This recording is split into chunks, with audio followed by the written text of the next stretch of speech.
आज प्रेस वार्ता का क्या कुछ विषय है? सबसे पहले तो सभी पत्रकार और छायाकार साथियों को नमस्कार। आज हरियाणा विद्यालय अध्यापक संघ की तरफ से ये प्रेस वार्ता रखी गई है। उद्देश्य ये है कि आज हरियाणा सरकार द्वारा 9वीं और 12वीं के विद्यार्थियों को टैब वितरित किए गए हैं और पूरे प्रदेश में बड़े तामझाम के साथ टैब दिए गए हैं। टैब की ज़रूरत हमारे बच्चों को उस समय ज़्यादा थी जब कोरोना काल था। 2 साल से स्कूल लगे नहीं और बच्चों के पास मोबाइल फ़ोन पेरेंट्स के पास थे नहीं। उसमें हमारी डिमांड थी कि बच्चों को किताबों की बजाय टैब दे दिए जाएं, लेकिन बार बार आश्वासनों के बावजूद उसमें टैब नहीं मिले। अब टैब दिए जा रहे हैं, लेकिन अब टैब से ज़्यादा ज़रूरत हमें किताबों की है। 2 साल से कक्षा 1 से 8वीं तक के 15 लाख बच्चों को किताबें नहीं मिल रही। शिक्षा मंत्री जी ने आश्वासन दिया था कि 1 अप्रैल को स्कूल खुलते ही किताबें बच्चों के हाथ में होंगी। 1 महीना गुजर जाने के बावजूद आज तक किताबें नहीं आई। किताबों के साथ साथ एक सबसे बड़ी गंभीर समस्या, क्योंकि अब नए दाखिले स्कूलों में शुरू हैं। सैकड़ों स्कूल हमारे पूरे प्रदेश में ऐसे हैं जिसमें एक भी टीचर नहीं है। अजीब बात है ये। शिक्षा मंत्री के गृह क्षेत्र यानी विधानसभा क्षेत्र में 30 स्कूल बिना टीचर के चल रहे हैं। हमने जब मांग की कि ट्रांसफ़र पॉलिसी के द्वारा इनमें टीचर दिए जाएं, लेकिन ट्रांसफ़र पॉलिसी तो दूर की बात है, डेपुटेशन करने के लिए भी अधिकारी तैयार नहीं। कहते हैं ट्रांसफ़र पॉलिसी की वायलेशन हो जाएगी। हमारा मानना यह है कि डेपुटेशन में ट्रांसफ़र पॉलिसी की कोई वायलेशन नहीं होती। अब एडमिशन के समय इस तरह की शर्त लगा दी गई कि एडमिशन MIS पर टीचर की आईडी से होगा। पहले स्कूल की आईडी से एडमिशन होते थे, लेकिन अब की बार टीचर की आईडी से होगा। सैकड़ों स्कूलों में एक भी टीचर नहीं, तो एडमिशन कहाँ से होंगे?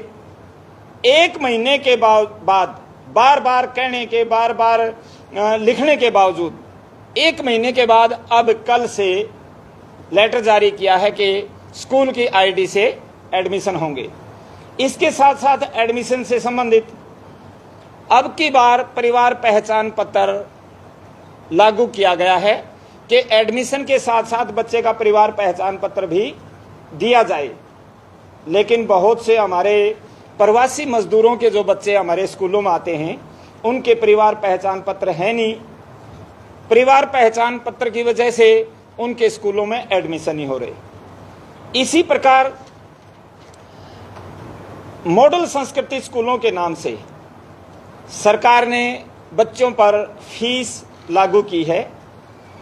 1 से लेकर 12वीं कक्षा तक 200 से 500 रुपये प्रतिमाह और 1000 रुपये एडमिशन फीस, जबकि प्रदेश में राइट टू एजुकेशन लागू है, जिसके तहत फीस नहीं ली जा सकती। एक तरफ सरकार सरकारी स्कूलों से फीस ले रही है, दूसरी तरफ एक ऐसा लेटर जारी कर दिया कि 1,80,000 से जिन पेरेंट्स की इनकम कम है, उनके बच्चे प्राइवेट स्कूलों में पढ़ सकते हैं और सरकार 700 से लेके 1100 रुपये प्राइवेट स्कूलों को मंथली फीस देगी। कितनी अजीब बात है। सरकारी स्कूलों में तो सरकार फीस लेगी और प्राइवेट स्कूलों में पढ़ने वाले बच्चों को फीस देगी। सीधा सा मतलब है सरकार जन शिक्षा को सिकोड़ना चाहती है। स्कूलों के अंदर आज 42-45 डिग्री सेंटीग्रेड के ऊपर लाइट नहीं है। बहुत से स्कूलों के बिजली के बिल ना भरे जाने के कारण कनेक्शन कट गए, मीटर उतार ले गए। कुछ स्कूलों के अध्यापकों ने जेब से पैसे भर के मीटर लगवाए हैं, लेकिन बिल का जो बजट है सरकार की तरफ से जो आता है आज तक नहीं आया। सालों साल बिजली का बिल का बजट नहीं सरकार के द्वारा दिया जाता। तो हमारा मानना यह है कि सरकार जानबूझ के जन शिक्षा को सिकोड़ना चाहती है। और टैब के माध्यम से, अब टैब क्यों दिए गए? हम टैब का विरोध नहीं कर रहे, हम तो अब भी कह रहे हैं कि 9वीं 10वीं की बजाय सभी बच्चों को टैब दिए जाएं, टेक्नोलॉजी से लैस हमारे बच्चे भी हों। लेकिन इसके पीछे की जो मंशा है सरकार की, पिछले दिनों केंद्र सरकार द्वारा बिना बहस के देश के अंदर नई शिक्षा नीति पास करवा दी गई लोकसभा के अंदर। ये एक ऐसा गंभीर मसला है जो शिक्षा देश की दिशा और दशा तय करती है, उसके ऊपर लोकसभा के अंदर बहस भी नहीं करवाई गई और उसको पास कर दिया गया। उस शिक्षा नीति की मांग है अब टीचर की जरूरत नहीं स्कूल में, ऑनलाइन एजुकेशन हो। उसी के तहत आपने अब की बार अगर देखा हो, बजट में 12 शिक्षा चैनलों को बढ़ा के 200 किया गया है। चैनलों के माध्यम से बच्चे पढ़ेंगे। ऑनलाइन एजुकेशन के ऊपर जोर दिया गया है नई शिक्षा नीति में।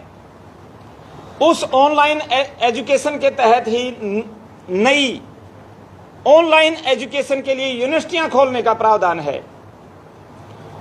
केंद्र सरकार कहती है 2030 तक हम नई शिक्षा नीति लागू करेंगे, लेकिन हरियाणा सरकार कहती है हम तो 25 तक ही करेंगे। तो अब हमारा मानना यह है कि ये जो टैब दिए जा रहे हैं बच्चों को शिक्षा के लिए नहीं, टैब बच्चों को इसलिए दिए जा रहे हैं कि 40,000 खाली पद पड़े हैं आज के दिन, वो पद ना भरने पड़े। कुछ तो बच्चे वैसे ही ड्रॉप आउट कर जाएंगे, बहुत सी कंडीशनें जो मैंने पहले बताई। और ऑनलाइन एजुकेशन के नाम पर टीचर का विकल्प टैब को बनाया जा रहा है। हमारा स्पष्ट मानना है कि टैब हेल्पफुल हो सकता है, लेकिन टीचर का विकल्प नहीं हो सकता। 40,000 पद जो सरकारी स्कूलों के अंदर अध्यापकों के खाली पड़े हैं, वो पद भरे जाएं। एक और रह गया इसमें, सबसे मुख्य है स्कूलों के अंदर मिड डे मील योजना लागू है, सभी साथियों को पता है। एक दिन भी किसी भी कारण से स्कूल अगर मिड डे मील राशन वगैरह नहीं आता था तो अध्यापक जेब से चाहे बच्चों को फ्रूट खिलाए चाहे बिस्किट ले आके खिलाए, लेकिन मिड डे मील बंद नहीं होता था। अब 4 महीने से स्कूल लगे हो गए, एक दिन भी बच्चों को मिड डे मील नहीं मिला। लेटर जारी कर दिए जाते हैं कि बच्चों को गर्म खाना दिया जाए, जबकि ना स्कूलों में राशन है, ना कुकिंग कॉस्ट है, कुछ भी नहीं है। खाना कहाँ से दिया जाए? तो बच्चों को खाना मिड डे मील की व्यवस्था जल्द से जल्द की जाए, क्योंकि हमारे पास जो बच्चे आते हैं उनमें बहुत से बच्चे तो ऐसे आते हैं, कई बच्चे तो प्रेयर के अंदर चक्कर खा के गिर जाते हैं। और जब पूछा जाता है बेटे खाना खा के आया है, क्योंकि पेरेंट्स हैंड टू माउथ हैं, वो सवेरे सवेरे निकल लेते हैं। और एक आदत भी बनी हुई थी कि स्कूल में खाना मिलेगा, बच्चे वहाँ खा लेंगे। बहुत से बच्चे बिना खाने के स्कूल में आ जाते हैं और वो सारा दिन चकराते रहते हैं, उनका सिर दुखता रहता है। तो ये एक बहुत बड़ा मसला है। आपके माध्यम से सरकार से हम निवेदन करना चाहेंगे कि जल्द से जल्द मिड डे मील की योजना को शुरू किया जाए। सतवीर जी, सरकार टैबलेट दे रही है, परंतु जिले में कुछ ऐसे स्कूल हैं जहां पर आज भी अध्यापकों की कमी है, कैसे देखते हैं? अध्यापकों की कमी, जैसा मैंने बताया, जिले में अध्यापकों की कमी है, लेकिन टैब अध्यापकों का विकल्प नहीं हो सकता। जल्द से जल्द नई भर्तियां की जाएं, क्योंकि बच्चे 2-2, 3-3 बार एचटेट पास करके भर्ती के इंतजार में बैठे हैं और भर्तियां नहीं की जा रही। तो टैब को अध्यापकों का विकल्प ना बनाया जाए, ज्यादा से ज्यादा बच्चों को रोजगार दें अध्यापकों की भर्ती करके, यही हरियाणा विद्यालय अध्यापक संघ की मांग है। सर, जैसे आपने बताया कि बिजली की समस्या है कई स्कूलों में, तो उसको लेकर कई ग्राम पंचायतों ने भी सोलर सिस्टम लगवाए थे कई स्कूलों में, लेकिन अब देखा जाए तो बिजली की समस्या को देखते हुए तो वो भी फेल हो चुके हैं। तो इस बारे में क्या कहना चाहिए? मेरे स्कूल में ग्राम पंचायत ने 5 किलोवाट का सोलर सिस्टम लगाया हुआ है, लेकिन कुछ बैटरी मतलब कुछ पुराना होने की वजह से बैटरियां फूल गई उसकी, मतलब बैटरी भी पूरा लोड उठा पा रही और लाइट आ नहीं रही। लाइट की कमी से बैटरियां डेड हो गई। 80,000 की बैटरियां हैं वो, अब 80,000 हमारे पास है नहीं। इस स्थिति में काफी नुकसान हो रहा है। हाँ, नुकसान बैटरियों का भी नुकसान हो रहा है, इस रूप में भी हो रहा है, और बच्चों का नुकसान बिजली ना आने की वजह से हो रहा है। सरकार से हमारा ये भी निवेदन है, वैसे तो टाइम चेंज किया है, मतलब 7 से 12 का किया गया है, लेकिन बिजली के बिल की वजह से जिन स्कूलों के मीटर पाड़ लिए गए हैं, बिजली का बजट जल्द से जल्द जारी किया जाए ताकि बिल भरे जा सकें और जैसी कैसी भी बिजली आती है बच्चों को उपलब्ध किया करवाई जा। सर, जो टैबलेट दिए गए हैं बच्चों को वो वापस ले ली गए, कोई ऐसी जानकारी आपके पास अभिभावकों द्वारा को दी? इस तरह की हमारे पास कोई जानकारी नहीं है जी। वो क्यों ले लिया गया, हो सकता है वापस लेने का तो कारण ये भी है भाई रिकॉर्ड में चढ़ाते हों, बच्चों का पूरा रिकॉर्ड मेंटेन करके बच्चों को दोबारा से वो दे दिए जाएंगे। तो इस तरह की हमारे पास वैसे कोई जानकारी है नहीं। बच्चा हरियाणा सरकार लगातार नई योजनाएं बना रही है, लेकिन पिछली योजनाएं दम तोड़ती हुई नजर आ रही हैं। क्या मंशा लगती है सरकार की इसके पीछे कि पुरानी योजनाओं का ध्यान नहीं रखते, लेकिन आज दिन अगली योजनाओं पे हजारों करोड़ों रुपए का बजट लगा रही है? शिक्षा विभाग में नए नए प्रयोग किए जाते हैं, आज से नहीं। एक स्टार्टिंग में डीपीपी आई थी, और जिस दिन से डीपीपी आई तो वो ये कह के थे कि शिक्षा की अपग्रेडेशन के लिए ये प्रोजेक्ट शुरू किए गए हैं, लेकिन एक नहीं अनेकों प्रोजेक्ट आए। शिक्षा सरकारी स्कूलों में उनका प्रयोग किया गया, लेकिन एक बजट दम तोड़ जाता है, एक प्रोजेक्ट दूसरा नया ले आते हैं। कई बार तो हमें इस बात के लिए सड़कों पर आना पड़ता है उनके प्रोजेक्टों के चलते कि हमें क्लास में जा लेने दिया जाए, मतलब क्लास में हम अपना सिलेबस नहीं करवा पाते, प्रोजेक्टों पर लगे रहते हैं। आज कम से कम 500 नई एनजीओ शिक्षा विभाग के अंदर काम कर रही हैं। हर एनजीओ को यह होता है भाई मेरा काम हो, करने वाला कौन है? टीचर। टीचर के ऊपर थोपे जाते हैं काम, बजाय टीचर को अपनी मंशा से मतलब अपनी प्लानिंग के हिसाब से सिलेबस पूरा करवाने देने की बजाय हर रोज ये थोपा जाता है आज टीचर ये करवाएगा, आज ये करवाएगा, आज ये करवाएगा। ये शिक्षा का कोई बेहतर तरीका नहीं हो सकता। ये सिर्फ और सिर्फ हमारा मानना ये है, ये शिक्षा के बजट की एक लूट है। सभी एनजीओ को बाहर करके और शिक्षा का जो पैसा है वो शिक्षा के ऊपर खर्च किया जाए, इंफ्रास्ट्रक्चर मुहैया करवाने के ऊपर खर्च किया जाए। एक सर, ये जो टैब दिए गए हैं, टैब के साथ साथ बच्चों को 2 GB डेटा भी दे रही है सरकार, क्या आपको नहीं लगता कि इसका मिसयूज भी कर सकते हैं और परमानेंट मोबाइल? नहीं, वैसे मिसयूज की संभावनाएं इस टैब में कम हैं, क्योंकि इनको इस तरह का सॉफ्टवेयर शायद इंस्टॉल किया गया है कि बच्चा अपनी मर्जी से कुछ उसमें नहीं देख पाएगा। एजुकेशनल प्रोग्राम शायद उसमें दिए गए हैं। ज़्यादा जानकारी अगर आपको हो इसके बारे में, पोलिंग नहीं हो सकती उससे।